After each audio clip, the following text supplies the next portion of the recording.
Hello, fermented folks and bleeders of Orange and Black, and welcome to our StokerCon coverage panel on writing the modern contemporary horror short fiction collection. Today we have Ray Wilde and Clay McLeod Chapman joining us, and of course my co-host, co-sponsor of these coverage panels, Jeff C. Carter of the We Bleed Orange and Black podcast. Ray, Clay, thanks so much for being on the show today. Thanks for having us. Ray, Today. Ray, yeah. Jeff, F.A. F.A. Nice. I'm Jeff C. Carter. Hello, Fermented folks. I am the host of We Bleed Orange and Black, the podcast for Halloween and horror lovers. You can join us for interviews with creators where we discuss our favorite folklore and share original spooky stories. Ray, can you introduce yourself so our listeners and viewers can lock in on the sound of your voice? Yeah, absolutely. I'm Ray Wilde. I'm a queer author of dark feminist fiction. Most recently, I've got my collection, I Do Not Apologize for My Position on Men, re-releasing this summer from Shortwave. And then I've got a commercial debut coming out November 3rd called Happily Ever After the Murders. Hell yeah. I'm excited for that one. Clay, who are you? God, I ask myself that question every day. Hi, I'm Clay. I have been really lucky to be able to write a lot of stories, and some of them have found homes. And I guess tonight I'm kind of here to kind of speak to a collection that I wrote called Acquired Taste. Yes, which is nominated for the Bram Stoker Award. Very, very exciting. You have 2 nominations, right, Clay? Don't you have one in the YA or middle grade too? What's the title for that one for the viewers? It's called Shiny Happy People. Hell yeah. Yeah, that's Absolutely. one way to put it. It's like really, like yeah. We're not here to talk about YA fiction, but save it for the other panel, the next panel. Indeed, and we do have a panel on all of the Stoker categories, so we will be touching on that. And just in case you don't know who I am already, if you're not already a fermented folk, I'm Clay also, but far less talented writing Clay. I host the Fermented Fiction podcast. I write dark fiction, primarily isolation horror. I have a 3-book series from Dark Forest Press, which is rock climbing horror. Book 1, Crevasse, and Book 2, Cairn, is coming out next month, May 2nd. So I'm very excited for that. Ray was one of my great beta readers. Thank you, Ray. And yeah, we're here to do this panel. Ray, Clay, what are the unique challenges, rewards, and considerations for writing fiction collections in the modern horror genre? And you can interpret that any way you want to. For me, I think I thought there were certain challenges or faced certain challenges in putting it together. And I think now, having the perspective of having gotten some feedback on the collection, I've become aware of perhaps different, sometimes conflicting challenges. So initially putting together a collection, I thought, and I think many people think, like, it's important to make this really cohesive, right? Like, maybe I've written and published all these various stories, maybe some have never before been published. And how do I put this together in a flow that feels like it comes to a cohesive whole? And that was primarily my thinking initially in putting together at least my collection. And as a reader of collections, I kind of like when there's at least a consistent tone or consistent theme. But I think it's really interesting that some of the feedback I've gotten from readers has actually been that they enjoyed the sections that I felt weren't connected, and was like a little worried that people would be like, and what the hell was this? You know what I mean? So I thought that was interesting, and that might just be a taste preference thing. But I think the piecing it together is what comes to mind for me. What do you think, Clay? Well, it's wild to think of the question Jeff's posing, because I feel like what challenges, rewards, and considerations are so vastly different in themselves that, like, there's so many challenges, there's so much to consider, and there are so few rewards.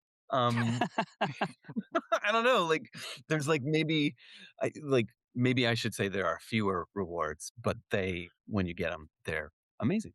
Yeah, I mean, to kind of echo what Ray is saying, it's all about sequencing, right? Like, it's that idea of, totally to kind of date myself, but it kind of goes back to that mix tape making era of, like, Yeah. you want these, like, you think of these stories, maybe they kind of started independently of one another, that they weren't, that you wrote them for anthologies or for magazines or for journals. That's like they kind of existed as their own kind of like small bite-sized version of you.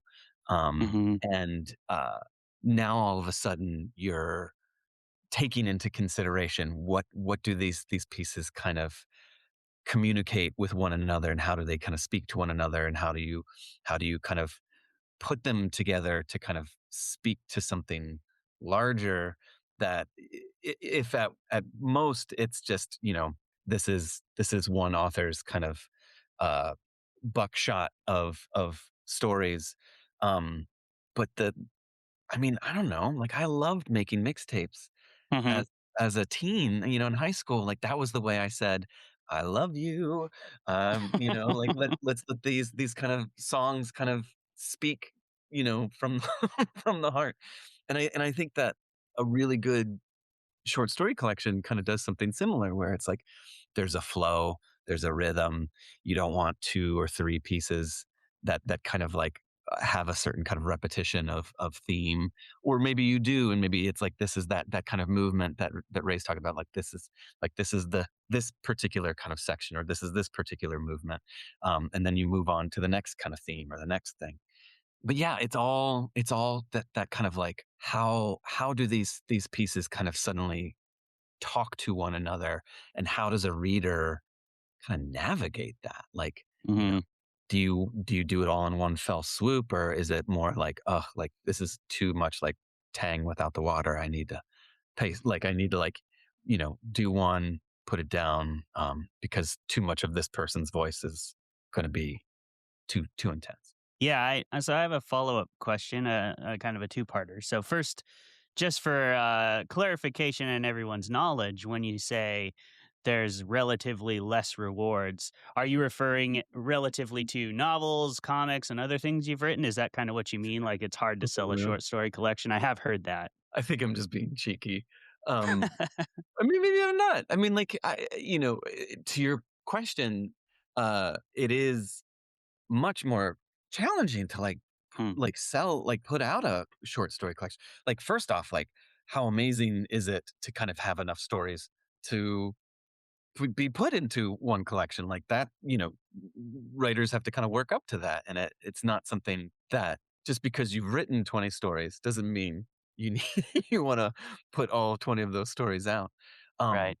but I guess, like, traditionally speaking, I guess industrially speaking, short story collections sell less, and therefore they're more kind of like niche. But I think that, like, if I'm just being totally cheeky, I think that like the you know you're putting these stories out there, whether it's 300 pages or a collection, um and you're looking, you want somebody, you want the feedback, you want the, who reads these things.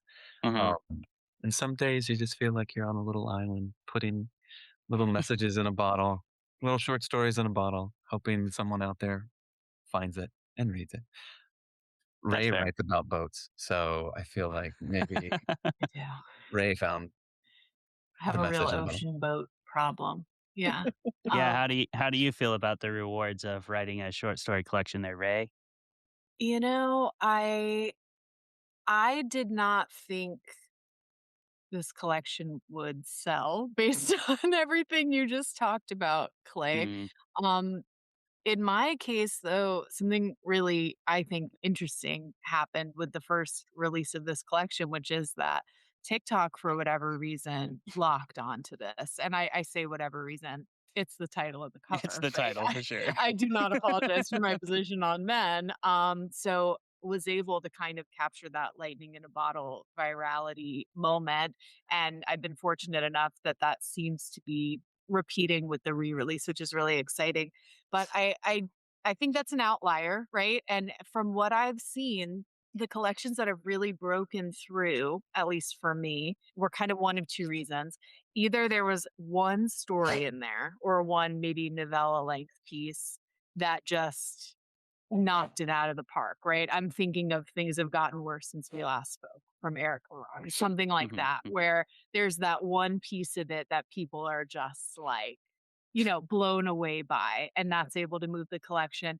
Or I think there's scenarios like Paula Ash's We Are Here to Hurt Each Other and Mhm. Julia Armfield's Salt Slow, where it's that they managed to capture what feels like one mood, one world, but in a way that is not boring. And the writing is so masterful that it does that collaborative thing where it has the same ability to stand on its own as a novel. And I think that's sort of the other path that I've seen collections really break through on. But Mhm. again, that's just one lady's perception of what can really lift a collection. No, Can yeah, I I ask? think those are great points. Sorry, I Clay. I want to ask Ray, like when did the title come into the fold? Like, was that there from the get go? Was it a story? Like what? Like, I mean, Yeah. that lightning in a bottle. I'm like, I have jars, bottles outside the house just waiting to collect that Yeah. lightning. So I'm going to tell you this is secret sauce and this might piss some people off. But you're going to get the exclusive here. The Mm. title I wrestled over because usually my titles come from a moment in a story or from a story, and that was not the case here. And I originally had a different title when I sold this to a publisher on pitch. This title came out of the forward, which Mm. is written by a man, which is gonna be really upsetting to a lot of people. But it kinda goes back to what I was talking about earlier, where you're trying to figure out what is the theme of this collection. And I think having to come up with a title, having to write back cover copy for a collection, at least for me as an author, really forces you to figure out, like, what pulls all this together? Like, what is the thing, the thread, whether it's the titular novella or it's this overarching theme like We Are Here to Hurt Each Other. What an incredible title. And it Mhm. totally captures the mood of every story in there. And I do not apologize for my position on men, covers it. Uh, so, so yeah, that's the secret sauce that it did not the title came after I read the forward and was like, yeah, like this is what the book is about. Awesome. Man. Tagging on that question, Ray, what was the origin story of that cover, which is equally brilliant? Oh, thank you. I think that's actually a really fun origin story. So, I was working with the original publisher, which was Off Limits Press. They had an artist in mind, totally different vibe. They had sent some images. Anyway, I'm friends with Sophia Ajram. Mm. And we were in a group chat at the time, and he just sent the cover and was like, I was messing around with this. I thought this was cool. And I was like, "Get the fuck out of town. Like, this is the cover. Like, can we use this as the cover?" And he was like, "Absolutely." So put him in touch with the publisher. And I mean, it was history, but it was literally Sophia's fan art. And I was Nice. just like, this is it. Yeah. That's Blessed to badass. have very talented I wish I friends. had so much talent that I could just mess around and just create brilliant best-selling covers. Right. I have so many questions about you two and this particular form, the fiction collection, which I am madly in love with. I think it Mhm. is the finest version of the art form. I think there's so much craft forward in the things you put out, and it's on display in these collections. Did you start as short story writers and work your way up from there to longer works? Or are you both born novelists and you dabble in the world of short fiction? Starting with Clay. Wow. I'll cop to it. My first book that was fortunate enough to publish was a collection of short stories. Nice. I've had three and a half collections come out in the scope of like 25 years now. And I had never written a novel, never wanted to write a novel, never kind of set out to write a novel, but I wanted to be able to kind of tell stories. And, as a fan of first person narrative, as a fan of kind of Edgar Allan Poe, just the kind of like the kind of the narrator, unreliable narrator kind of wrapping their arm around the reader and kind of bringing them into the story and making the reader kind of complicit in the story just purely by letting them yammer for pages upon pages. Like I loved that. And I just wanted to do that in a contemporary kind of way. But the bite size, the kind of in and out, I just loved the brevity of short stories. And I just didn't know what life existed beyond page 10. Like it just didn't, that was just not something that uh, I was aware of. But I was really lucky, and I kind of struck a book deal at an early age. And the first book was going to be a collection of short stories, but I had to kind of promise them that the second book, would be a novel. So I cheated and wrote a thematically linked collection of short stories. That the micro narratives were these like little small stories that kind of wove into a tapestry to form a macro narrative. And that book bombed. I learned how not to write a novel. And short stories. There's like an alternate version of my life and whatever kind of career I've cobbled together where for the first 3 to 5 years of my kind of professional existence, I eked a living just doing nothing but writing short stories and kind of living off of whatever advance I got from those first 2 books. I thought like, can one do this? And I learned no, unless you're great or like I don't know, like a Nathan Ballingrud or a John Langan or like one of those guys. I think there was a bygone era where magazines were a huge industry, periodicals. And back then, writers could crank out pulp fiction stories at an incredible clip and make a living that way. But the industry has changed so dramatically since the era of periodicals that I think not even Clay McLeod Chapman could make a living off of short stories. Yeah, I mean, like, God, you read like Harlan Ellison or Stephen King or Ray Bradbury, like and like what's phenomenal is that like those guys were just cranking them out, and at like I don't know, Asimov's sci-fi, Playboy, Ellery, like they were just like those magazines that would pay you a decentish rate. But yeah, I'll be lucky to get a contributor copy these days. $25. I usually have to buy your own like copy of the anthology you're in. Talk about the rewards of the modern horror genre. Yeah, let's go. It's the glory. Ray, did you start as a short fiction writer, or what was your first published project? So I did not start with short fiction, and I'm going to say because I made a mistake. At least for me, I started with a novel, was a disaster. Never saw the light of day, and then moved into short stories. And for me, short stories really helped to develop a lot of the key skill sets that I needed to actually execute a novel in a way that worked for anyone but me. And not all of them. I think novel writing is a little bit of a different skill set because like Clay was saying, I had the same problem. I didn't know I couldn't go after 10 pages. I was like, the story's done. I don't know what you want me to do. After writing enough of them, you become very oriented to that form.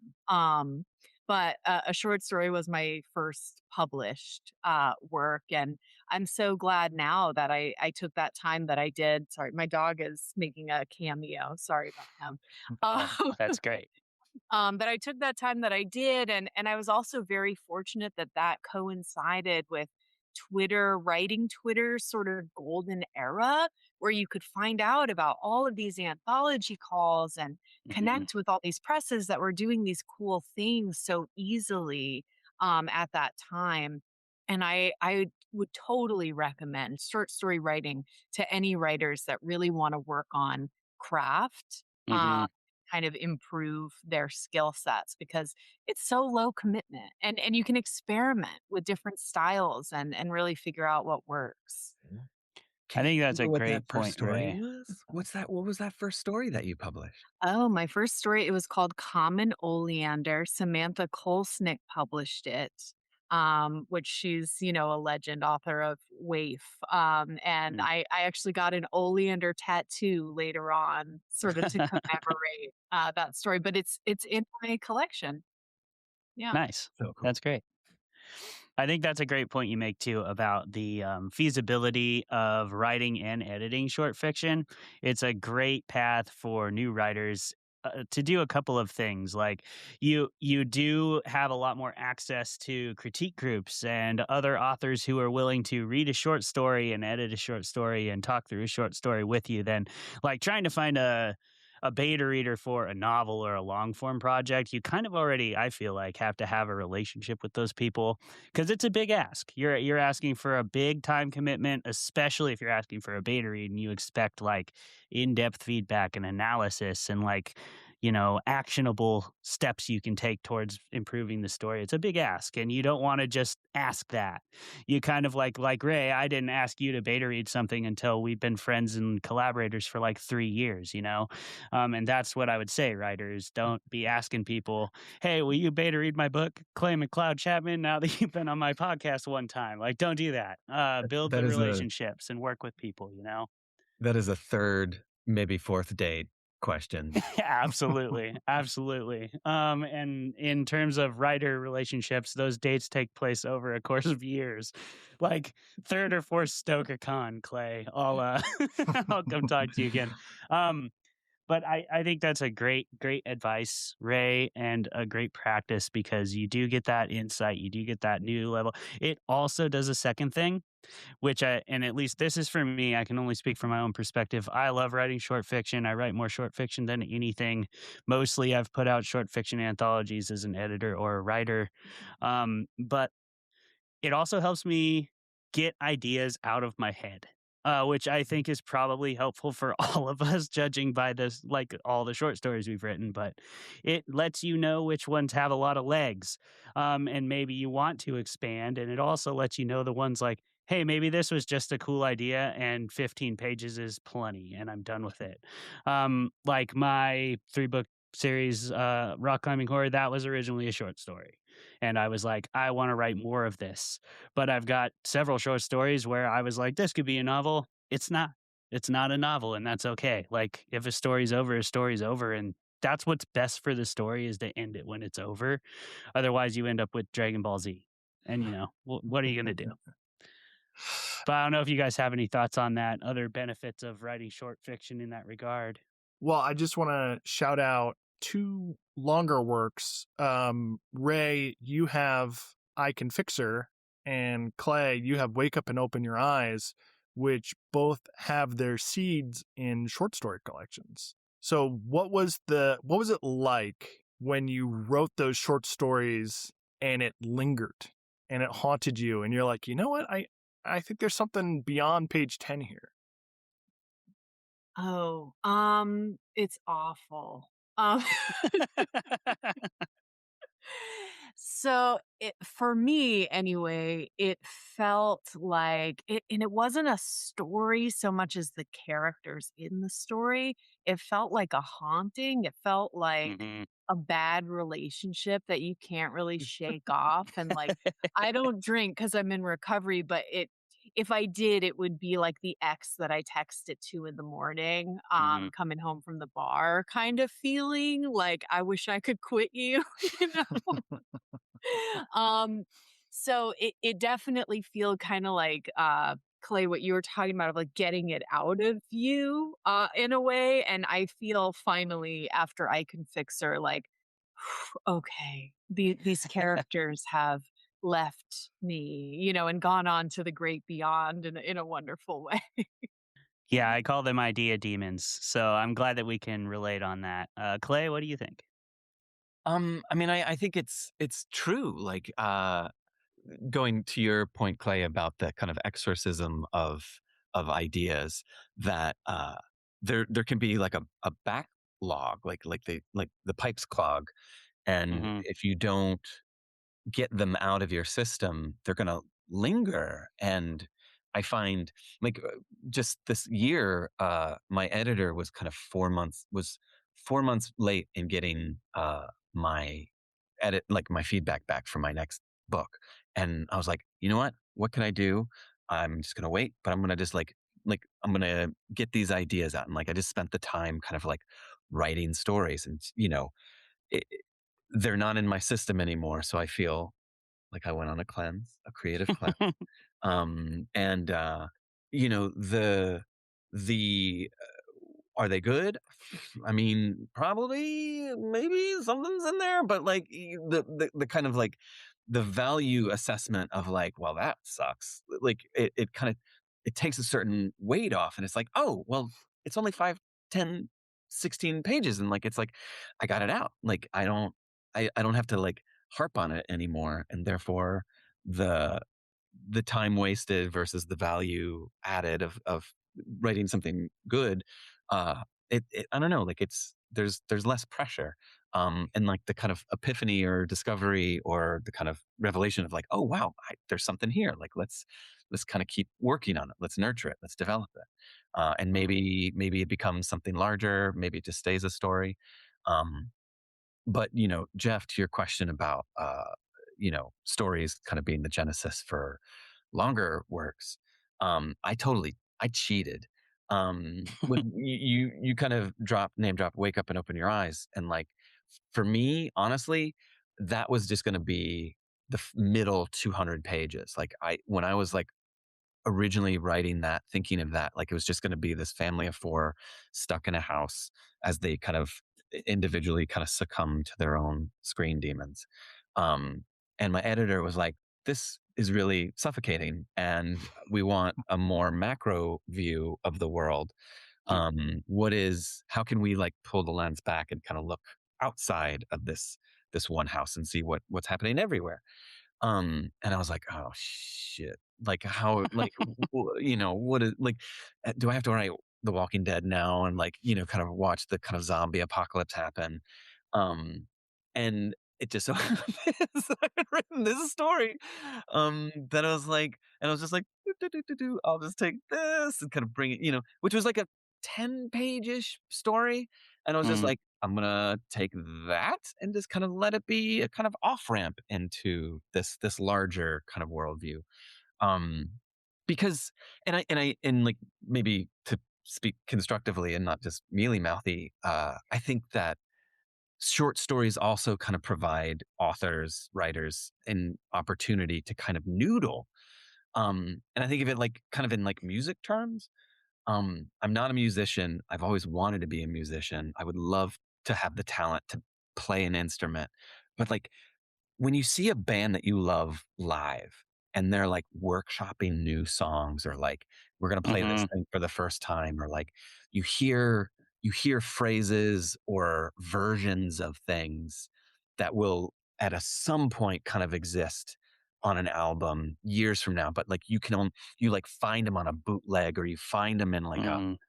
B-side, and it's just like it's so amazing to kind of see or hear a band kind of like test material out, like try something out. Stand-up comics do it too, where it's like Hmm.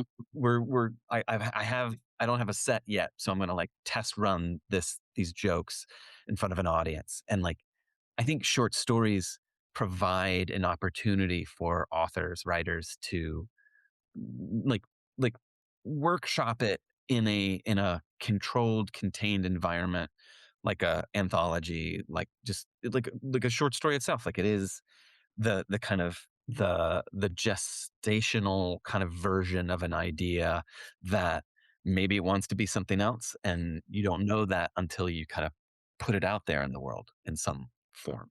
Yeah. And Yeah. if I can bounce off that, I think a novel feels like saying, hey, can you sit down? I want to tell you a story.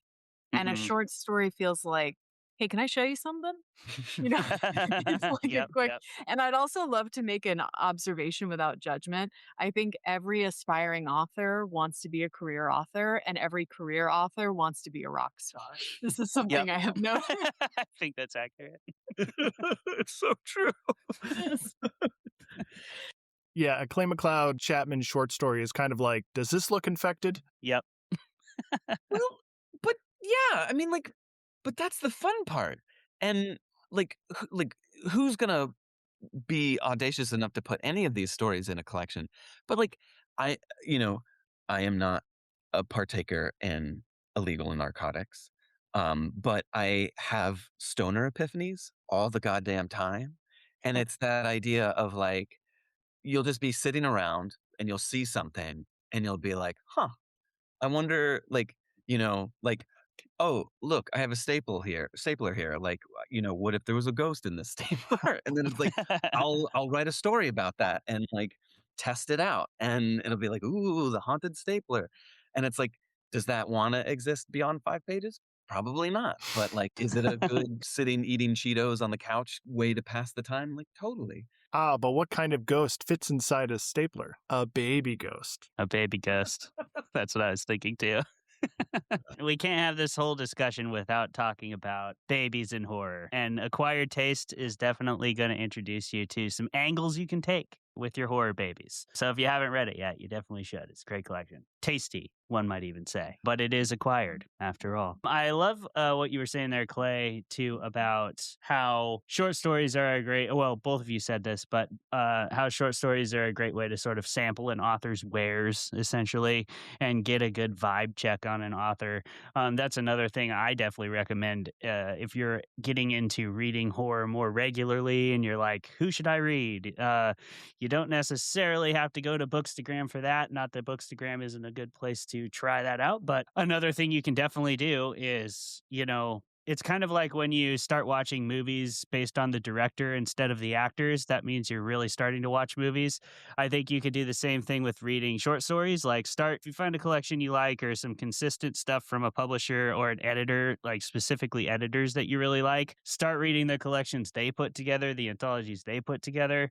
And then read the authors that write your favorite stories in those collections and those anthologies. Like, I started, Richard was going to be on this panel today, but he didn't make it, unfortunately, so far. But he has a class called Contemporary Dark Fiction, which is a really good class. You workshop, you do a critique group, and then you also do case studies with the best of the year anthologies. So you read best horror, best sci-fi fantasy, and best short story, American short stories. And you pick a few out of each and critique them together as a group. But I've found so many authors that I love out of there.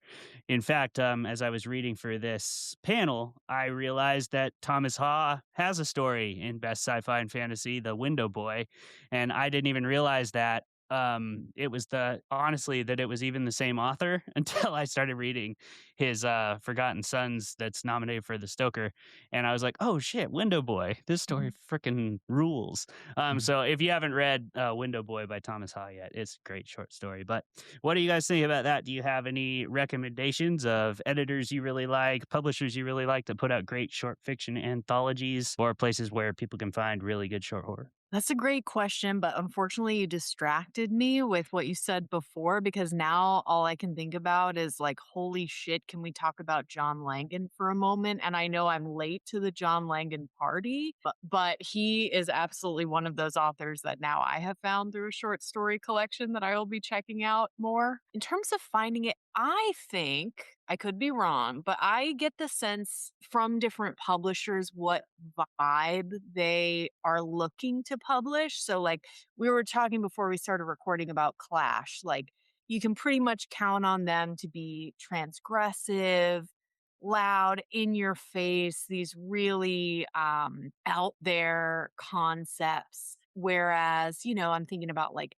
Brigid's Gate tends to put out both long form and short form that's a little more lyrical, almost leaning dark fantasy, some of it. So I think if you can get a sense of the tone of a publisher, you may be able to read with some accuracy like what you could expect from a book they're putting out, including like an anthology or a collection. I think that's usually a good bet. I don't know, Clay, do you have any thoughts? Yeah, I am on the John Langan train. Never leaves. Like this is like Snowpiercer. Like it's just gonna keep going and keep going. Yeah. That is a genuine kind of fandom. It's so wild because I do think that we're kind of living in an era where these great weird fiction authors are just killing it. And Hmm.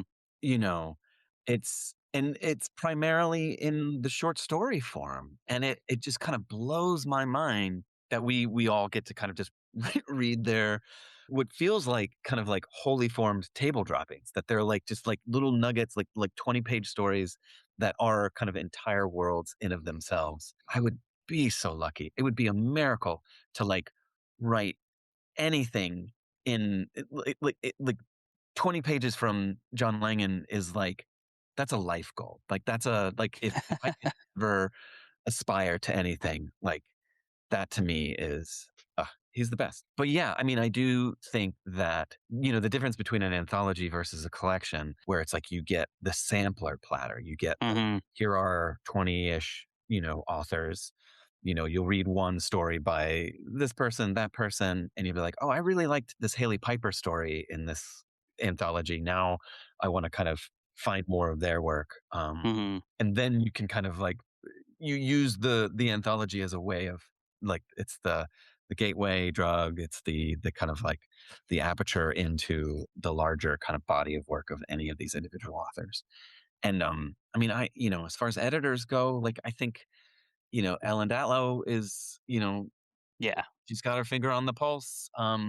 But even like Rebecca Rowland, who Hmm. does a lot of collections, it's wild how many collections hit the bookshelves these days. Like I almost feel like there's maybe too much, because we Yeah. have to read them, and it's hard to keep up. And Hmm. I think these are good times because there's an abundance of anthologies, but then I think to kind of segue into like collections where it's like a single author, then, to go back to kind of like the challenges and the rewards, you're now kind of reading the bite sized bits of one voice, one author.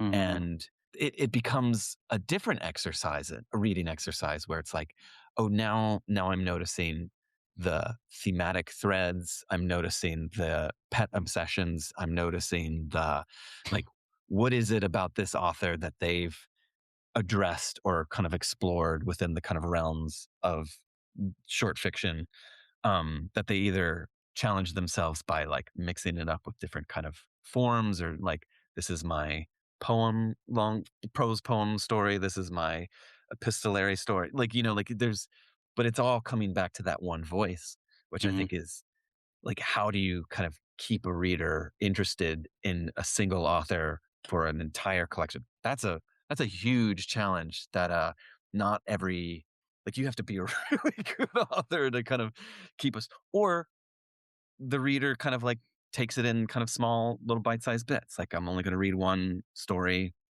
and then I'll put the book down and I'll come back to that author a week from now, a couple days from now. You can't binge it because then it's just like, oh, I just Yeah. like ate like a bag of Doritos, and I just feel like John Langan Doritos are gonna just taste like even the greats, like even the best author, like it's just like, oh, like I like that was like a lot of just like but then the only other thing I want to add, who like as opposed to editors, like who are the publishers that are doing it.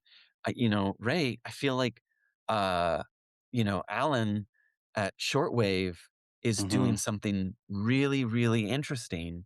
And it's that idea of like his chapbook series, like the chapbook series that Shortwave does, the kind of, I think they're exploring the parameters and pushing the kind of like let's put out collections by authors that are really good that might not fit anywhere else or might not have, I don't know, like there's some, I feel like Shortwave is doing something, and I just want to pay lip service to them and Alan because they seem to be doing something really cool. Mhm. Absolutely. And I'll take the opportunity to shout out if anyone's interested in finding some new authors, short stories, Shortwave Magazine, free.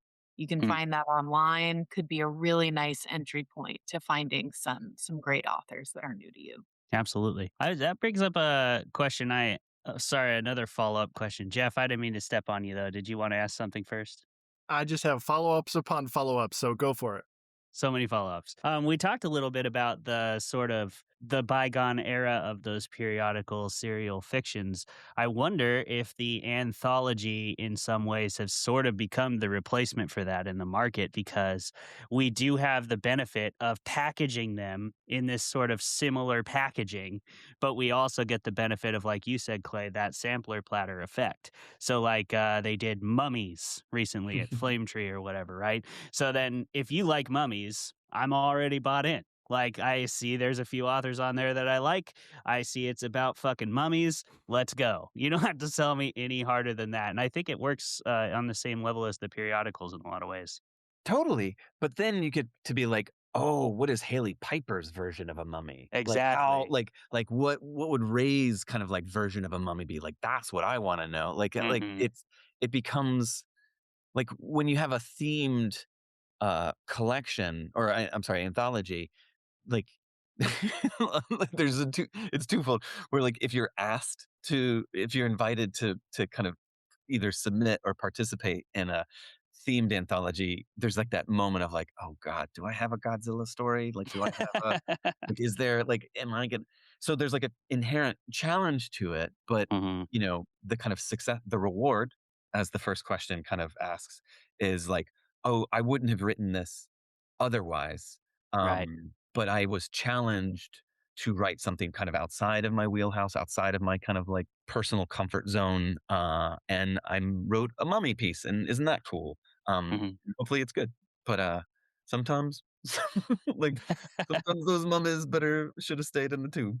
Sure, sure. I mean, almost always those mummies should have stayed in the tomb, to be fair, but the stories about them, we're glad get out of the tomb. I bet Ray's mummies would be very wet. They'd be wet and It would squishy. somehow be a romance, Uh, if I could do it with Taco Bell Quarterly, I think I I could was turn just gonna say anything Taco Bell. into an Yes. erotic story.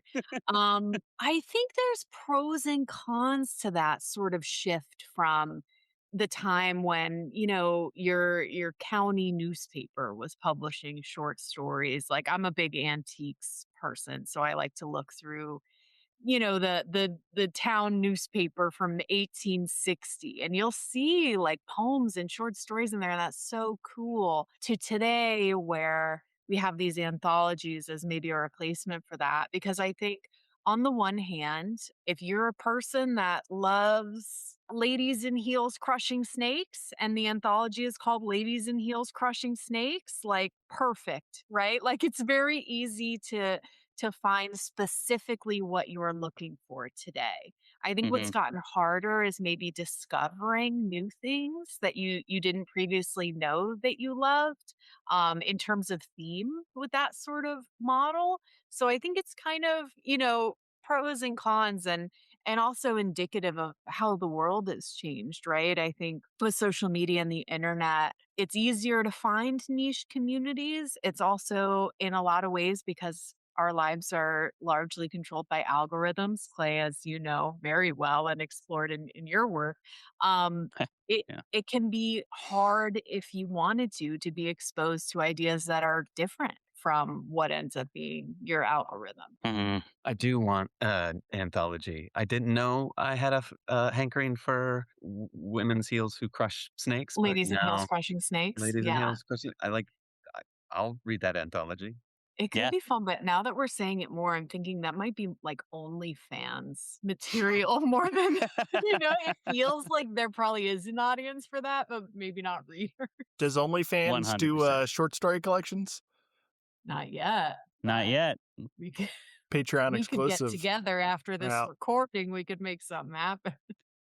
Yeah, we got Richard Thomas on the call now. He's put lots of collections together. I'm glad I'm here. How's it going out there? It's good. It's good. Things are always crazy here in Chicago. It's good to see all of you guys. Hello, everybody. I'm a writer, editor, teacher, past publisher, past editor in chief, and a writing coach. I've been doing this for about 18 years. 4 collections, 4 novels. I've edited 5 anthologies. My last short story collection was the finalist for the Bram Stoker Award. I love writing short fiction. I love teaching short fiction. I'm reading right now for the World Fantasy Awards. I think every short fiction, I think, really informs your long fiction. And it's how I teach people. What I encourage people to do is to start with short and work your way up. Yeah, I shouted out your class, Contemporary Dark Fiction already, because I love that class and Appreciate that. plan to take it again someday. But yeah, we're glad you're here, man. Thanks. If any of you have read After the People Lights Have Gone Out by Stephen Graham Jones, Richard actually edited that collection. That's one of my favorite collections of all time. Yeah, working with Um, Stephen was amazing. One of my favorite writers. He's kind of been an informal mentor to me, and editing that anthology, that collection really closely, it felt very intimate to me. I know it seems silly. It's just a Word document, but having Stephen's Word document in front of me, like we're down to the granular, down to the word level. And some people say if you want to learn from your mentors, from the people who inspire you, type out their stories, right? And hmm. understand the flow of what they do.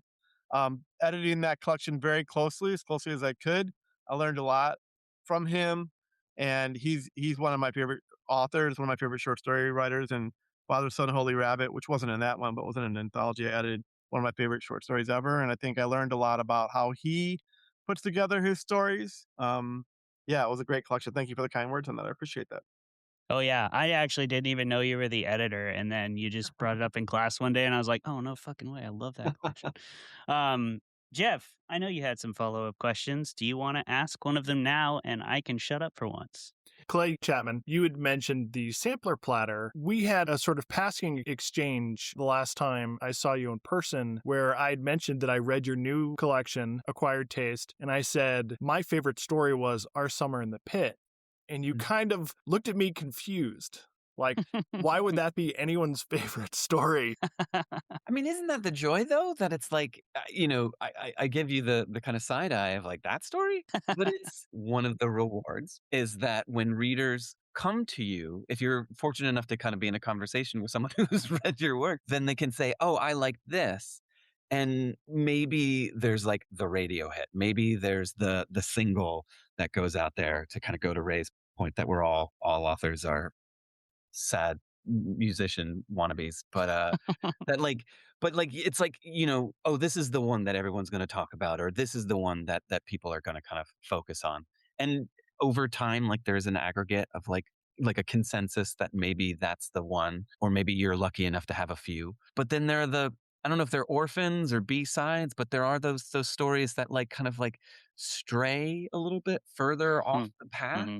And then when someone like you, Jeff, who says, this is the one that spoke to me, then you say to yourself, then thank God it's in the collection. It's like, even if it's just for you, Jeff, that story becomes somehow special in a way because it's like, oh, nobody talks about that story. And like, like, I don't know, like it suddenly it's like, well, why did I like that story? Why did I write that story? Why did I include it in the collection? Like why, like the why of it becomes so much larger until one reader comes up to you and says, this one spoke to me, and maybe they'll tell you why. Maybe they'll kind of like speak to its singularity. But I think ultimately it just says, Jeff, you're a weird dude. I love the Bradbury vibes, and they were immaculate. Ray, how about you? You got a story in I Don't Apologize that you're like, why is that your favorite story? Yeah, I think a slightly different version of it. There's a story in the collection called Write My Eulogy on the Glory Hole Bathroom Stall. I love that Um, story. It's fucking great. Thank you. And so I wrote that story from a pretty raw emotional place, and that I know a lot of authors do that frequently, but I'm not one of them.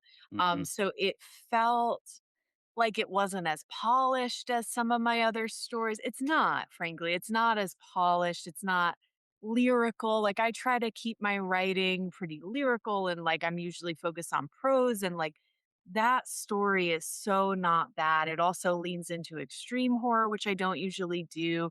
So like Mhm. from my perspective, like it was an important story emotionally for me to tell. But in my mind, I'm thinking like, oh, well, what's important in writing is like this sense of polish and lyricism. And so when that story resonated with the number of people that it did, and I got the kind of feedback that I did on it, I was really surprised about that. And I think, like Clay was saying, it makes you think about maybe this thing that resonated with me that motivated me to write this. Mm. I'm not alone. You know what I mean? Mm. It's really interesting, like perspective taking, and of course, we know, in our mind that like people have different preferences for what they're looking for in writing and stuff. But I know I can get in my head and think like the only good writing looks like A, B, and C, whatever that is. And if it doesn't match that, then it feels surprising if other people like it. And that was the case here. But yeah, I think all stories in a sense, my writing mentor C.S. Umble said something similar to me once is an author saying like, hey, look at me, you Mhm. know? Every short story, every book, it's like, hey, like, look at me, like I have something I want to say to you. Whenever a reader resonates with anything that I've written, anyway, it feels like, oh, you heard me. You heard this. Yeah. You heard that thing, whatever it was. They heard you say that and they chose to listen, and that is a beautiful thing, something we have to thank them for sure. Richard, how about you? Yeah, I totally agree with what Ray and Clay said here. Invariably, every collection I put together, every anthology I put together, I have my favorites. I don't know if you guys do this, Ray and Clay. I try to start with the second best story, and then I try to end with the best story, just whatever I think is the best. Because I want to start with the bang, and I want to end with a bang. I often end with the longest piece too, because I find that that's the place where people will sit in. So my last collection, Ring of Fire, was a novelette, so I ended with that. But yeah, I mean, as far as what's going to stand out and uh, how you engage with your readers over that, I'm always surprised. When I have a story in an anthology, I just don't want to be the worst guy in the anthology, right? Hard enough Yeah. to break into one of these, top anthologies, top markets.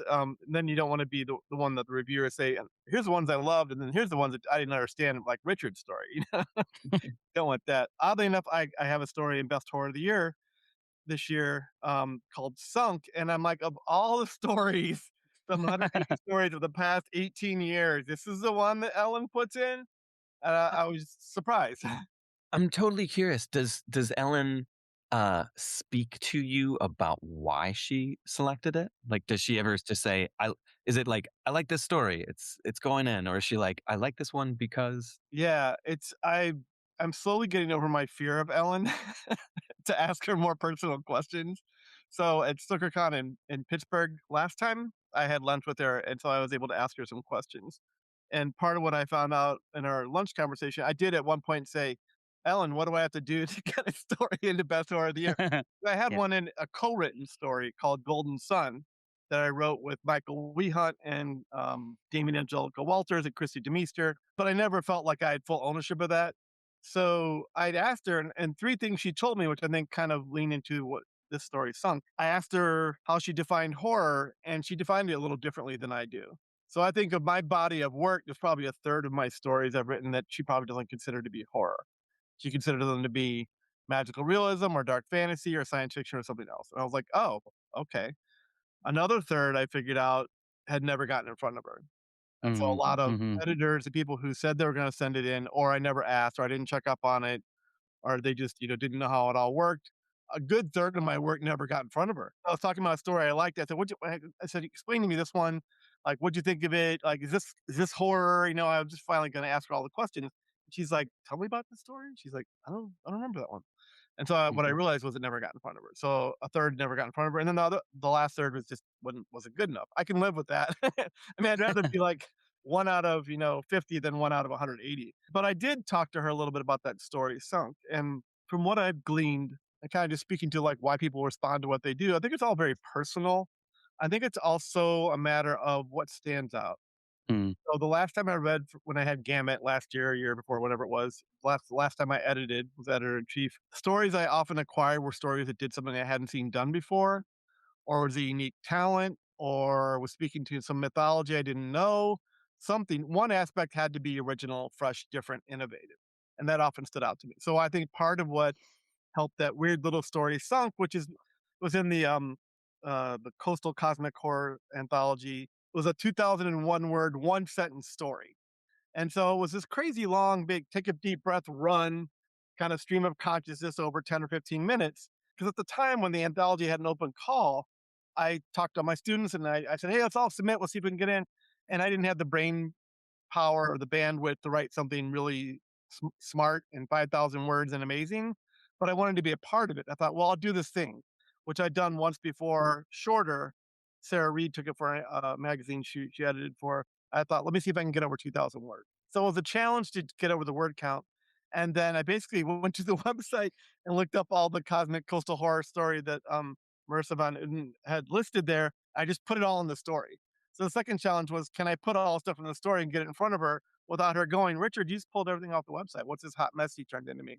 But I tried to use it as a jumping off point to then generate my own stuff, right? So I think the reason it stood out is that it was a different kind of vibe. It was a one big deep breath. And when I look at the table of contents for best horror or anytime I'm in an anthology, what I love about Ellen is that she's taking a bunch of new people. There were so many people. This is the first time in. It was my first time in on my own. There were a bunch of people I'd never heard of before. And then there were some of her favorites and some of the old timers and veterans who we all see, but not always. There's been years where she's taken a Mhm. Sam Jones story that I thought was terrible. And I'm like, but Daniel's Theory on Dolls, why didn't you take that one? I'm like, I'm championing a different story. So I think it's all subjective.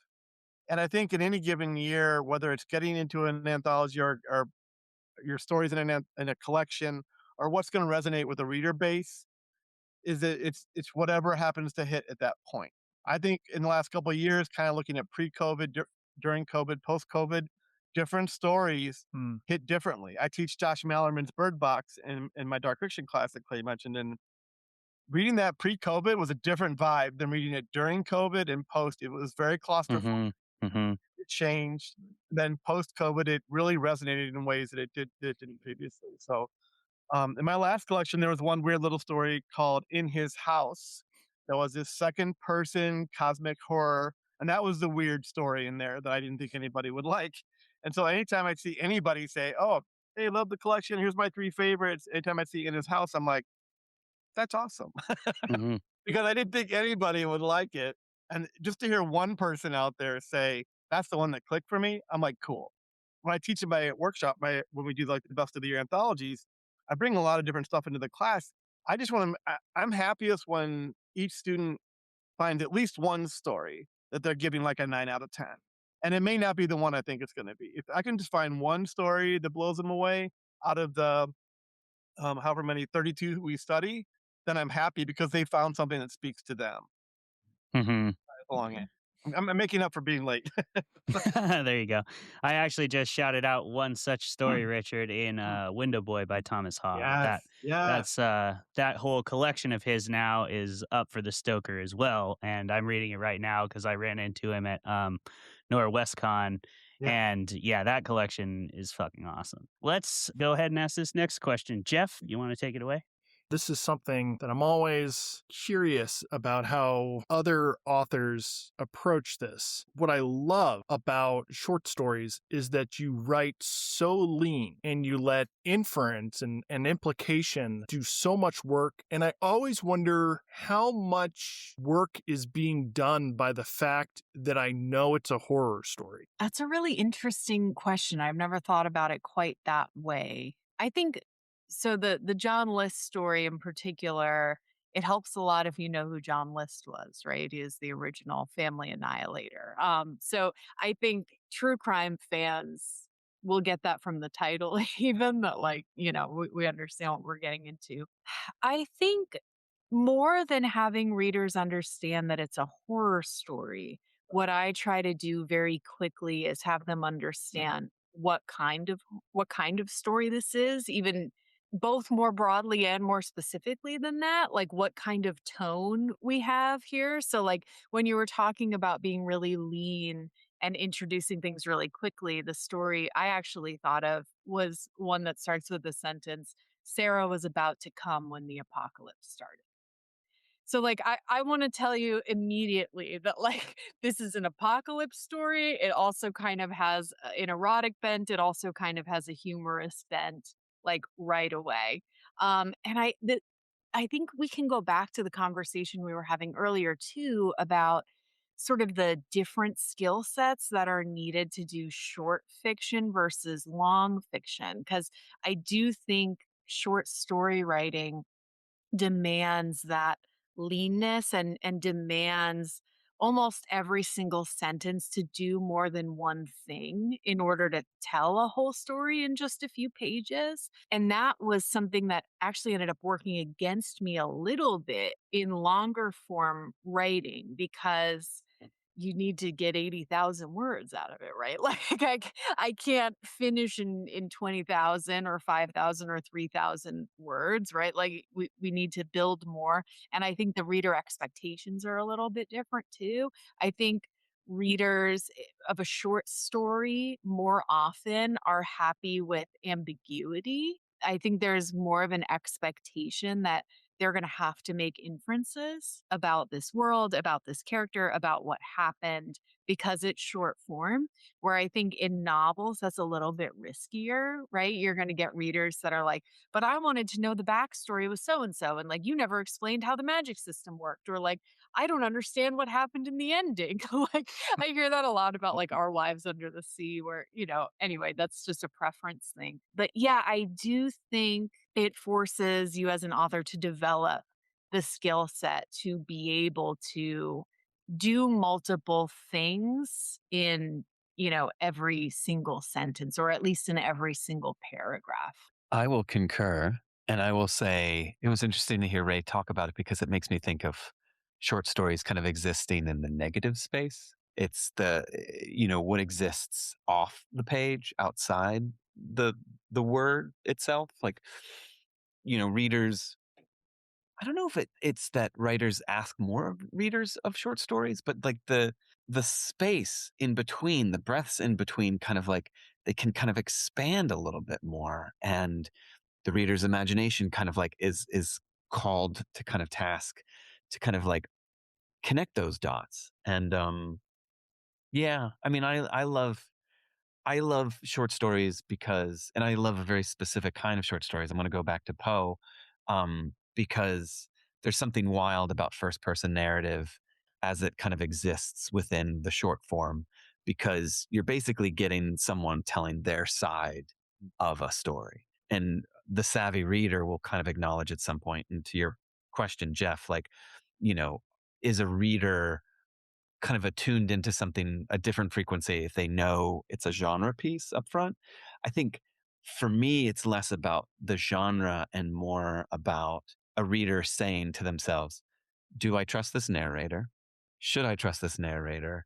And is it just because they're the ones telling this story that gives them that kind of like, we allow them permission to kind of be trustworthy? And I don't know, like I love the kind of hook, the trap that short stories kind of posit, which is, hi, I'm the narrator of this tale. Take my hand. I'll lead you through the next 5-10 pages. And do you hear that heartbeat in the floorboards? Yeah, I murdered my neighbor, but I'm not crazy. Like by the time you get to that hook, you're already you're trapped. You're kind of complicit in it because you've just been letting this person talk for however many pages. So yeah, that's my answer. The negatives. Yeah, I think everything you guys are saying is spot on. I think what I find interesting is even in the horror space per se, there's a wide range of different flavors, right? And I think these days a lot of hybrid work. So honestly, if you look at the bullseye of horror, right around it, it could be transgressive, it could be dark fantasy, it could be dark science fiction, it could be Southern Gothic, it could be magical realism, it could be new weird, it could be old weird, it could be the uncanny. Um, So I think if we're just talking in the horror space, I think part of it is kind of like what you guys were saying. It's setting up expectation and promising something to the reader and then trying to fulfill that expectation. Do we deliver it by the end? Doesn't mean you can't subvert the expectation of what a werewolf story is, what a demon story is, what a cosmic Lovecraftian story is. That's part of the game too. Is hey, you think this is going to be tentacles? Guess what? It's not. It's robots, and then throw them for a loop. But it has to be satisfying at the end of the day, right? So promising is, if you go to McDonald's, and you want a Big Mac, and you get a quarter pounder with cheese, maybe you drive away and eat it anyway. But if you you get a Big Mac and you get like a fillet of fish, you're gonna be unhappy. If you order a Big Mac and you get a screwdriver, like you can't even eat it, right? So it's like way off the mark, right? What I love about the short story form, and I think you're totally right, Ray, is that the shorter we get, going down from novels down to novellas to novelettes to short stories, 5,000 words, 3,000, down to flash fiction. It's like reducing a sauce. So it's not just shorter, and flash fiction especially. It's doing one, two, three things with each sentence. It's what does Vonnegut say? Every sentence must advance the plot and reveal the character. And I think did Le Guin say or build the world? So that's what I'm looking at. If you could do multiple things, it can almost read like prose poetry. Then you start to lean into, well, okay, just speaking to horror, what kind of horror is this? Psychological, cozy, supernatural, werewolf, science fiction, and what are the expectations and promises of that subset within the broader range of that genre? Horror, by its very nature, is immersive because setting and sensory details lead you to feel something. If you want to really scare somebody, you can have a cat jump in a window and have a jump scare. But if you can add up to a revelation, if you can add up to the number 10 in increments of 1 and 1 and 2 and 1 and 1 and 1 and 3 and 1, 10, cosmic horror, the great void, right? Then you can have the reader be involved with it, and then they're part of the journey. And if they have ownership, then you have a better chance of them feeling what you want them to feel. That's part of what I'm also a maximalist. So I think maximalist versus minimalist, first person versus third. So as a first person maximalist, I'm going to go heavy into the weeds, into senses, and all using all 5 senses and trying to create atmosphere and mood and tone and show you the world and build the world. But you're right. Sometimes you have to tell us, oh, it's a house on a hill. It's not important because I want to take you to the forest. But if the house on the hill is important, then we have to show the house. We have to build to what that is to be haunted, saying beautiful, saying ugly, saying scared. Just naming something doesn't give it the value. You have to earn it. You have to add up to it, right? So Mm. I think, Jeff, to come back to your question, horror and short stories, as a writer when I write, and as a teacher when I teach, and when I read the best best of the year anthologies, I look at what each story is trying to do on an individual basis.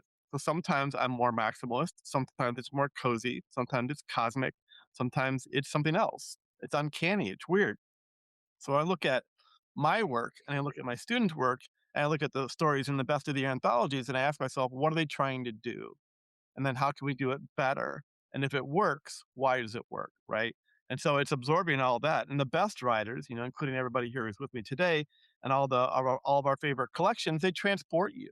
The biggest complaint I hear from people who like to read long form and don't like short is that every time they start a new story, they're like, well, what are the rules? What's going on? What's the story about? You do have to start over every time.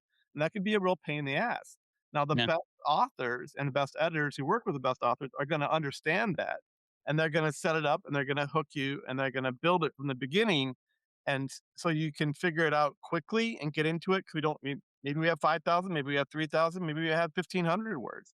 So we can't waste a lot of time. So the narrative hook, starting with your title and then your first line, first paragraph, first page, first scene, that's all important. So we need to build up. And then I think the more we understand of what we're trying to do with each individual story, to do that as well as we can so that the reader can have the fullest experience.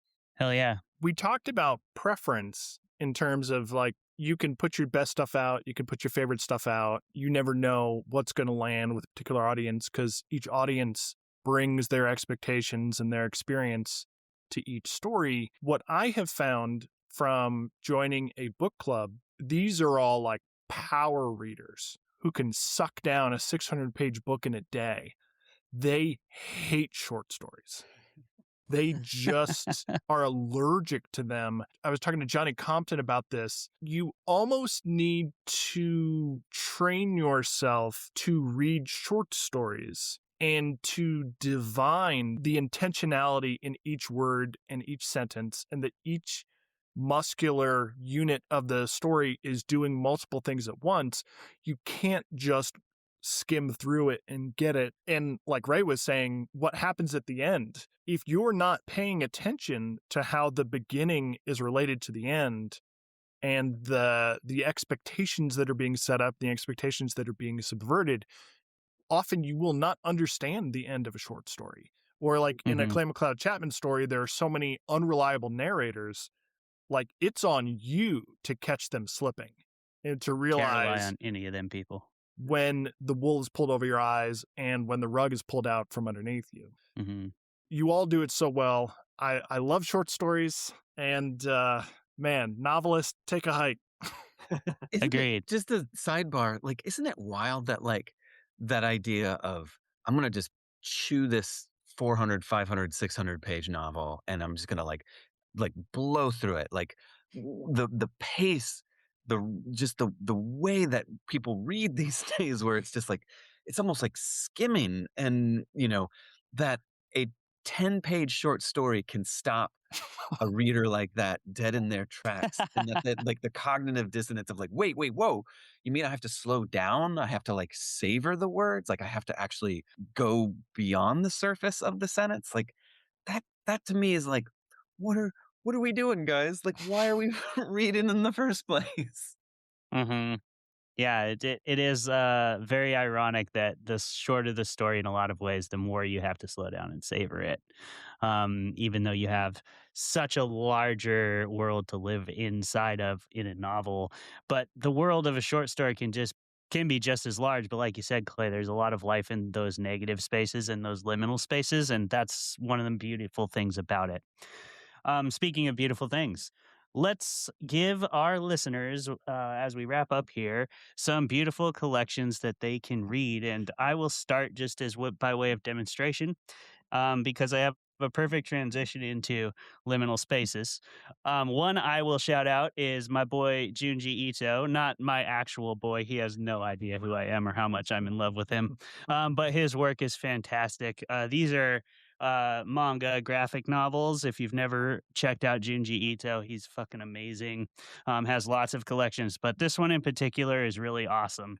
It's what it sounds like. It's a collection of Japanese folk stories and original work that all explore the liminal space between the supernatural and the folk horror aspects of short fiction. And Junji Ito's artwork is also just absolutely terrifying. He's one of those writers where it's actually scary to read his books because he will build the tension super well. And then you're like, I kind of don't want to turn the page. And then you turn the page and you're like, Jesus. But it's really good. Another couple that really inspire me, Brian Evanson. He's awesome. One of the best short fiction writers living, in my opinion. And A Collapse of Horses. Ray, you spoke of like a collection that encapsulates a vibe and a feeling in every story and kind of builds upon it piece by piece with different stories, which is really hard to do. This is one of those collections that does that absolutely perfectly. It's bookended by a story that relates to itself. So it's like the first and last stories are the same story and they're two pieces of it, but every story in between just fits perfectly. And Brian Evanson's an absolute master. And then I'd be remiss if I didn't shout out a couple PNW authors, because we don't get sung about enough. Okay. One of the best other short fiction writers out there right now is Gordon B. White. If you haven't read Gordon B. White, you are seriously sleeping on one of horror's best writers right now. He's in lots of Nightmare Magazine publications. He's been published hundreds of times, so you can find him around. He had a story that was in Best of the Year. He had a story up for the Stoker a while ago. Can't remember which one. But this one's great. I do this thing called Readeroki, where it's like horror readings, but it's a karaoke format. So I bring a bunch of collections and stuff and highlighted poems and things so people can read even if they're not a writer. And my favorite one to read is the title story of this, which is like about a guy who has like a haunted Patreon, basically. Gordon B. White's Patreon is haunted, and it's a really funny story. It's great to read. And then finally, this one's not horror. It's a kind of weird Western, but by Laura Ann Gilman, West Wind's Fool. This is a collection of stories set in her fantasy decolonized Western world, Western America, but like decolonized, lots of Native American folklore in here, indigenous folklore, and weird like fantasy elements and weird West stuff. It's really, really good. Laura is a fantastic writer if you've never read her before and you want to go out of the horror genre a little bit, but there's still lots of horror elements in here, lots of trickster stories and really good stuff. And finally, sorry, this is long. I love short story collections. One that I wish would have gotten nominated that I really, really liked for the 2026 ballot is my boy Sam Rebeline. The Poorly Made and Other Things. This is a really, really hilarious and gruesome and disgusting collection. If you've ever read Edenville or anything else by Sam, this has all the vibes you could ever want. It takes place in the same universe as Edenville, but it's a bunch of weird little eclectic short stories that are all kind of live in that universe. So it's a fun, like, expansive universe kind of collection. And there's some really dark stuff in here, but also it's hilarious because Sam's just a great writer and a great person. So I love The Poorly Made. Highly recommended if you like Sam Rebeline. Jeff, you want to go? Sure. You stole my Gordon B. White collection. That was at the top of my list. But if you want to catch more of Gordon, you can hear him crafting original short stories on Clay's other podcast. Maybe you can tell us a bit about that at the end of the show. Mm-hmm. I'm going to steal one from Clay Chapman with I Know a Place, Rest Stop, and Other Dark Detours by the one and only Nat Cassidy. I have a bunch of Nat's chapbooks. We were talking about shortwave and all the cool stuff they're putting out. And finally, we got a collection, an ever-expanding collection full of incredible short stories by Nat Cassidy. A few people do it better. That includes his novella Rest Stop, which I also have, so don't sleep on that. I have an episode where I interview Jacob Stephen Moore about his collection Bury Me Cold. So I'm not going to wax on about it because I've got a whole episode about it. So you can just check it out. But I will say that he does some incredible epistolary work and some really interesting second-person cosmic horror that is truly creepy and alienating and unsettling. Next, I'm going to talk about Eric Raglan. He puts out a lot of great queer and eco-horror. His last collection was Lonesome Pyres. He always has at least one story in every collection that just I can't stop thinking about. Years later, I'll be thinking about these stories, and I'm always shocked when they don't win Best Short Story of the Year award. I'm going to speak in generalities a little bit first. Anything by Stephen Graham Jones. You mentioned After People Lights Have Gone Off, but I was reading his short stuff long before I became his editor. You can go back. I don't even know how many collections he has, 4 or 5, but they're all great. I'll also do a +1 on Brian Evanson. Any of his stuff, I came up writing kind of neo-noir, transgressive fiction, and then I shifted over into new weird. And Stephen and especially Brian are people who really taught me how to get into those spaces. Similarly, I'll say Laird Barron, anything he has. So, short form collections, anything by Laird, I think is really amazing. I'll +1 on Sam as well. He's an author I only really discovered a couple of years ago. Love his work. I published a story of his at Gamut. I love what he's doing. Some other authors, Steve Toast and Rich Larson, are 2 people that I've really gotten to know a lot over at Tor. Rich Larson's story Painless is definitely horror, one of my favorite stories. Steve Toast has a story called Dancing Sober in the Dust that is amazing. Those are 2 of my favorite stories in the last couple of years. As far as collections above and beyond, an older one is, if you guys are familiar with Livia Llewellyn, she has a collection called Furnace, and that's an amazing collection that I love. A little older, she has a story, I'm going to butcher the title, Alekthon. It's like it has to do with echolocation. Oh, it was a really intense story. But she has so many amazing stories. If you don't know Livia's work, check her out. She's amazing. And then I'll say most recently, I'm gonna mention Thomas Ha's collection again. Uncertain Suns is one of my favorite collections of late. Yep, and I hope I'm pushing for it for World Fantasy. I love it. I hope it gets all the recognition he deserves. His story Window Boy I taught in my workshops, and it just really he's also really showing me how to write in the weird space. Sometimes horror, sometimes science fiction, sometimes fantasy, sometimes hybrid, sometimes weird, sometimes I'm not sure what it is. But all these authors I mentioned are people who not only do I love to publish them, but they inspire me as a writer personally, right? The last one I wanted to mention that I just was kind of peeking over at my world fantasy was Letters from an Imaginary Country by Theodora Goss. She's also an author that I really love, who I've known for a number of years, and I'm a big fan of her work. So that's one of my favorites. But when it comes to picking up collections, I guess what advice I'd give you is in my classes, we put number ratings on stories out of the best of the year. But I would say to you, whatever you're reading, whenever you run across it, whether it's at Tor or Deadlands or Nightmare or The Dark or Cemetery Dance, wherever you're reading, if it blows you away, if you would give it an 8, 8.5, a 9, or a 10 out of 10, go seek out more of their work. And one of the best ways to do that is to pick up a collection. One of the things that I like to do, my last collection, Spontaneous Human Combustion, was that it's pulling everything together in one place so people don't have to go down and track down 15 different anthologies and spend 150 bucks. It's all you in one Yeah. place. So whether it's Clay's work or Ray's or mine or somebody else or anybody we've named, if you love them, go pick up their collection and dig in. You're gonna get the ones that you maybe already read at Tor or someplace else, but then get the B-sides, get the weird, the adopted stepchildren, the redheaded stepchildren, the people that the weird stories, the B-sides that we don't know that we maybe missed. 'Cause sometimes those will be the stories that really stand out and pop. And if you're an eccentric reader, you might find something in there that, Stephen Graham Jones is one of my, favorite writers. He's taught me a lot, but he writes more than horror too. He writes Mhm. fantasy, he writes science fiction, he writes the weird. So finding like something that's maybe a little bit atypical for their voice might just be the exact, cup of tea you need on any given day. So there's so much great writing going on out there.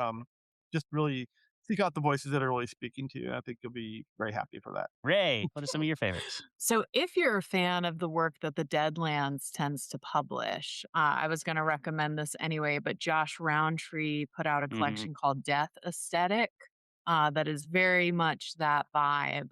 He's a tremendous author, highly underhyped and underknown about. So, check out Josh Roundtree.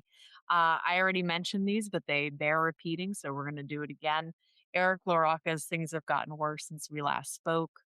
This is going to appeal to people with strong stomachs. Yes. I'll give it that. It's on the extreme end.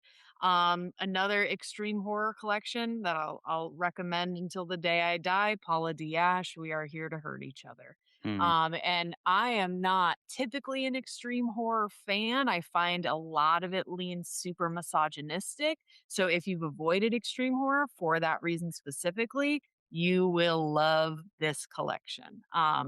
Incredibly dark, dark, dark. Imagine the darkest thing you've ever read. It's darker than that, right? But Paula is just a masterful, masterful author. And my favorite collection of all time, Salt Slow by Julia Armfield. It's more in the weird fiction category, but if you're super into lush prose, lyrical writing, it leans literary. It's very much what a horror it is to be a woman, but in that sort of literary tone. It's less in your face. So if you like ambiguity, you love a beautiful sentence, you're going to love Salt Slow. And of course, check out all the nominated collections this year. They're Mhm. nominated for a reason, right? And John Langan, again, if you're into the literary, Lost in the Dark. I mean, talk about just masterful work. But all of them, truly, that would be my recommendations. Hell yeah. Clay? It's funny. I have to go through the list of all the ones that have already been mentioned. I was going to mention Paula. I think We Are Here to Hurt Each Other is amazing. You read it years ago and it lingers. It sticks. It's got scars. I was going to mention Nat Cassidy's I Know a Place, but I don't think that guy needs our help. He seems to be doing just fine. I was totally going to mention Sam's The Poorly Made. I was really surprised and bummed that didn't make the nomination. Yeah. None of it makes sense to me, but like there are moments where it's just all of a sudden it's like, why? Like then they're like exceptional kind of like bummers that you're just like, what are we doing here, guys? And that was one of them. I feel like you could mention any Brian Evanson collection and it would just be the best. I just recently read Good Night, Sleep Tight, and I'm just like, God damn it, Brian. And same with John Langan. Like it's just not save something for the rest of us. I will also mention Nathan Ballingrud. Yep. Grud? I think it's Grood, but Grood? I could be wrong. There's no umlaut there, so I just feel like it's always kind of a question mark. And I've never heard him say it out loud. But I think North America Lake Monsters is an amazing book. That is just. Mhm. I was going to mention Gordon. How is he? I haven't seen him in a while. He's still. Is he around? Is he still? Oh yeah, I see Gordon all the time. God He's damn it. he's chilling. Could you just tell him I said hey? I will. I'll tell him next Monday when we do our podcast. I've missed him. He's writing. We should all be doing. Yeah, exactly. None of these podcast thingies. He's back to work. Okay. Nobody has mentioned Johnny Compton's got a collection that just came out called Midnight Somewhere. I think that came out in January of this year. There is an author by the name of L.P. Hernandez, and he had a collection called No Gods, Only Chaos. That is a good one. One of my favorites, A.C. Wise, the ghost sequences. Yeah, AC rocks. That one was amazing. And then I'm gonna murder this name. Annie Neugebauer. Annie Neugebauer has a collection that just recently came out with Bad Handbooks called You Have to Let Them Bleed. And it is really good. And then I think the last one, I mean, does Carmen Maria Machado need me to recommend her body and other parties? Probably not, but like it's amazing. But One Message Remains from Prema Mohammed is phenomenal. She's phenomenal. Yeah. I just feel like all of these collections that are out there that are just like waiting for readers. It's kind of, geez Louise, we could just do a whole panel on short story collections, guys. Yeah, it's almost like we just did that. But we could continue to do it for a really long time. I even forgot one. I forgot Never Whistle at Night, edited by Shane Hawk. It's all indigenous horror stories, but it's fucking awesome. That's It was an on the. anthology. That's not a collection. Oh, That's you're not a right. panel. That's an Can't do anthology. it. That's why I Sorry. didn't forget You it. tell You're him, right, Clay. Clay. You tell him. I was right all along. I was right all along. Thanks for reminding me of that, Clay. It's almost like I host the podcast sometimes. So, thanks for being here, listeners, on this edition of Fermented Fiction and We Bleed Orange and Black's crossover coverage of the StokerCon categories. We're going to continue breaking down each category with these panel discussions. Before we let you go, we'll go around the table one more time. Everybody say who you are, where you can be found out in the world, and if there's anything you want to plug, like a class that you teach or a book you have coming out, go ahead and plug away. This is your time. Clay, we'll start with you. Oh, wow. Hey, I'm Clay. Thank you for letting me be on this. Read somebody else's. Read Never Whistle at Night. Honestly, nobody needs to read my shit. That's not true. There's just some amazing stuff out there, and you just have to find it. Damn it. And I'm hiding under some social media rock. Okay, don't follow Clay. Don't like, comment, and subscribe. Don't read his shit at all. But actually do. Ghost Eaters is a fucking great novel, too. That's one of my favorite novels. Ray? I'm Ray Wilde. You can find me on social media on TikTok and Instagram at Ray Wilde. And if you want to support my work, pre-order my collection. I do not apologize for my position on men or my commercial debut, Happily Ever After the Murders. That's coming this fall. And buy some work from trans authors. The world is being incredibly horrible to them right now. So, if you want to stay Stoker nominated, Haley Piper, Teenage Girls Can Be Demons. Yep. All of Haley's work is wonderful. You can't go wrong there. And there are many, many, many more masterful trans authors to choose from. Well said. Richard? Right on. What Clay and Ray said. I don't know if we probably didn't mention Clay's collection enough. Acquired Taste, an amazing collection. I wanted to make sure we put that out there since Clay's not going to mention it. I'll mention it. Yeah, my last novel was Incarnate, Arctic Horror Sin Eater book. That's out in my collection before with Spontaneous Human Combustion, which is a finalist for the Bram Stoker Award, which was meant a lot to me. Um, I Speaking to your comment earlier, just real quick, Clay, I think sometimes with the awards that the stuff that pushes out into the edges a little bit doesn't get as much love and recognition.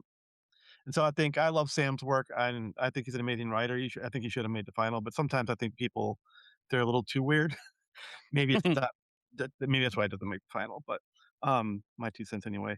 Above and beyond that, my website is whatdoesnotkillme.com, and my teaching website is Storyville Online. If you like contemporary dark fiction, if you like short stories, if you like reading best of the year stories, trying to hone your craft and level up, come hang out with me and take a class next year. I would love to work with you. And much like the other authors here said, yeah, support those people who aren't getting as much support as they should, whether it's, LGBTQ or authors of color or women or anybody else who's being marginalized. We need to give them more support. So read widely, read often, and whenever you can, try and purchase something to support the authors, put a little money in their pocket. You can find my podcast on its own at We Bleed Orange and Black. It's at the website and all the socials. I did interview Johnny Compton for his new collection, Midnight Somewhere, and it's a great nice. collection. We had a great conversation.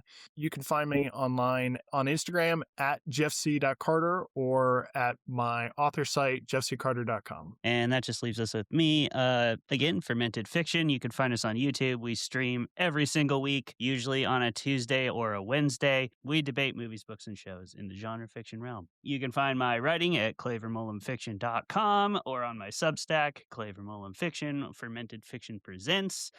Yeah, that's kind of what we're doing. I also do a podcast with Gordon B. White, Tamara K. Selman, and M. Lee, where every month we write a story based on a prompt that we gave each other at the beginning of the month, and at the end of the year, we collect all those stories into a collection called Rain Shadows. We've done 1 volume, and we're working on volume 2 right now. So if you do want to hear, we're actually critiquing Gordon's story on Monday, and we'll be doing that live. So that's on YouTube as well at the Fermented Fiction Presents YouTube channel. So yeah, thanks for being here. Thanks for listening. And again, that thing I just told you, it's in the past by the time you hear this episode. So here we go. I'm too used to going live every week. Thanks for being here, audience. Thank you, panelists, for being here with us today. I really appreciate you making the time and sitting here with us for 2 hours to talk about short story collections. If you're coming to StokerCon, if you're in the Pittsburgh area, come to StokerCon.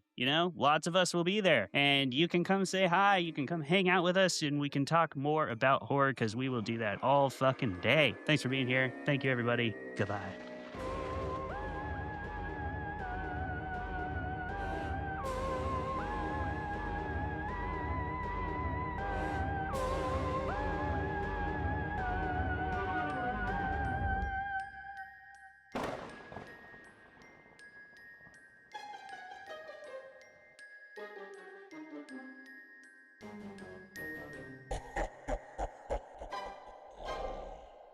Your high heel shoes are in the mail.